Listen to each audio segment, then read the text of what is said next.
baca Quran, baca ayat-ayat ketika bercerita tentang, makanya Quran itu tidak disusun surat Musa semua, surat Isa semua, surat tentang Muhammad sallallahu alaihi wasallam semua. Enggak. Ketika kita baca Al-Baqarah, ketemu dengan cerita Musa, ketemu dengan cerita Bani Israel, ketemu dengan cerita Muhammad sallallahu alaihi wasallam. Baca Quran satu halaman, 1000 makna terkandung di dalamnya. Kata Syekh Abdullah Darraz, dia seperti permata yang memiliki banyak aspek sisi cahaya. Baca dari aspek kesehatan, ketemu. Baca dari aspek akidah, jumpa. Baca dari aspek akhlak, dapat. Baca dari aspek tazkiyatun nafs, pensucian jiwa, nampak. Bercalah dia berulang-ulang bahwa sibuk mengkaji nun mati berjumpa dengan qaf, membahas tentang ifa gunnah bila gunnah qalqalah, bagus. Tapi berhenti sibuk pada bunyi saja. Ada yang lebih utama daripada itu, apa? Hudan. Bagaimana Al-Quran menjadi hidayah. Ketika hati susah dibaca, datang ketenangan. Ketika dunia tampak sempit dibaca, datang kelapangan. Jangankan membacanya, jangankan membukanya, mendengarnya baik-baik. Wa idza quri'al Qur'an, kalau Quran dibacakan, fastami'u lahu, dengar baik-baik. Wa ansitu, diam, la'allakum turhamun, turunlah rahmat, turun ketenangan ke dalam hati. Tidak ada yang dapat menenangkan yang bersifat batin kecuali yang batin juga. Ini tenggorokan zahir. Yang menenangkan yang zahir ini zahir juga.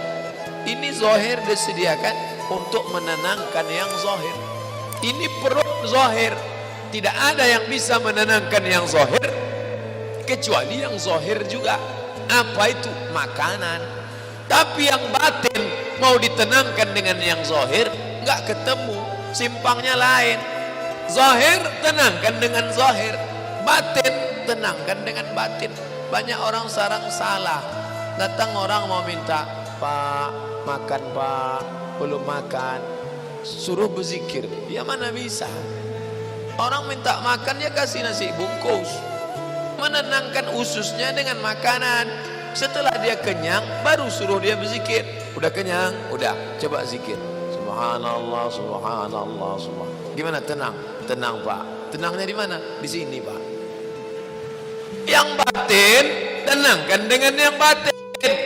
Sekarang orang stres, dibawa jalan-jalan ke Danau Maninjau. Stres, galau, dibawa ke danau.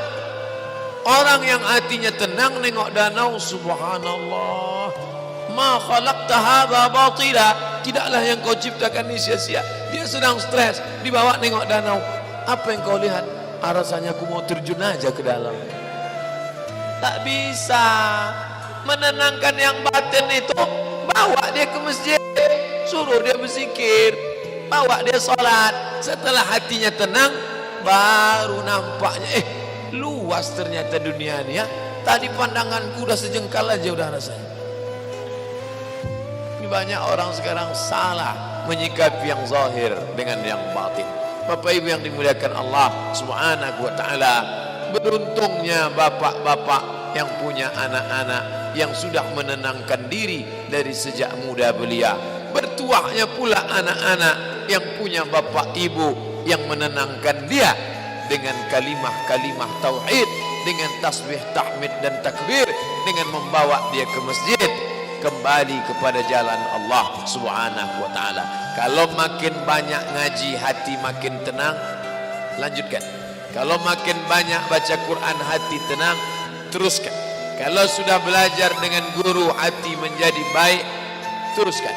Tapi kalau hanya menjadi garang, menjadi makin brutal, menjadi orang yang melawan, maka kita sedang bersangka-sangka berbuat baik, padahal kita sedang dipermainkan setan. Wa yahsabuna annahum yuhsinuna sun'a, mereka menyangka sedang berbuat baik, padahal mereka sedang dipermainkan. Nauzubillah. Islam mendatangkan ketenangan batin. Kalau sudah tenang, barulah bisa mencari nafkah dengan baik. Keluar dari masjid, waktu masuk tadi ke dalam mau cari ketenangan. Allahumma aftah li abwaaba rahmatik, curahkan rahmatmu supaya hatiku tenang, curahkan rahmatmu supaya otakku tenang, curahkan rahmatmu supaya batinku tenang. Setelah dapat rahmat Allah, keluar ke masjid. Allahumma aftah li abwaaba fadlik, bukakan pintu rezeki.